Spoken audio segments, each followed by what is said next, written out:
Assalomu alaykum, hurmatli tadbirkorlar. Mana bugun 19-noyabr 2025-yil. Sizlar bilan yig'ilishimizdan maqsad bankimizda o'zimizda mavjud bo'lgan tadbirkorlar sizlar bilan uchrashuv o'tkazishimizdan maqsad bizlar bankimizda mavjud bo'lgan har xil kredit turlari, bo'yidagi imtiyozlar, bizlar bank mahsulotlarini sizlarga tanishtirishdan bo'ldi. Endi bu haqda ko'p gapirganmiz. Mana o'sha bir oy davomida 2 marta, 3 marta ziyorat uchrashuv, yarmarkalar tashkil qilamiz. Sizlar bundan xabarlaringiz bor.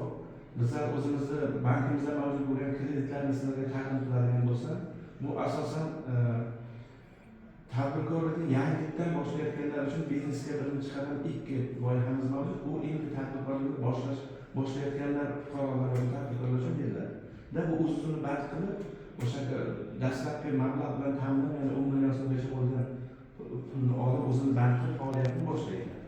Agar bunaqa holatdan o'tgan bo'lgan taqdirda yoki oldindan tadbirkorligi o'sha mavjud bo'lgan taqdirda bizda shunaqa kredit turlari bor, bundan xabarlarimiz bor. Prezidentimizning 312-sonli qaroriga asosan faoliyati kamida 1 yil bo'lgan va nima deydi, stabil aylanmasiga ega bo'lgan tadbirkorlar uchun bizda 100 million so'mgacha bo'lgan 312-sonli qaror deyiladi. O'sha prezident farmoni asosida o'sha kreditlarimiz bor.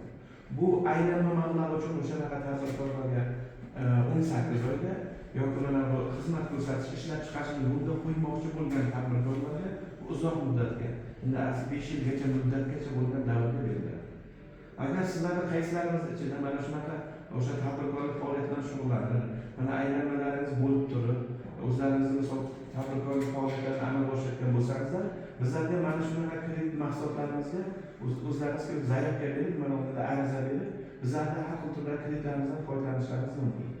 Bundan tashqari bizning bankimizda misol uchun yoshlar uchun, bitiruvchi kurs talabalar uchun har xil turli tumandagi kredit mahsulotlari mavjud. Bu endi 60-sonli qaror prezidentimiz farmoniga ko'ra 61-sonli qarorlar bor.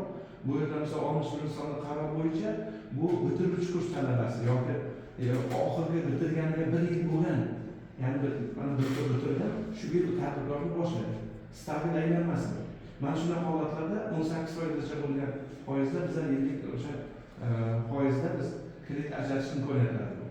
Va bu summani ham baland pasliga qarab turli xil talablar mavjud. O'sha talablarga javob bergan tadbirkorlarda kredit ajratish imkoniyati bo'ladi.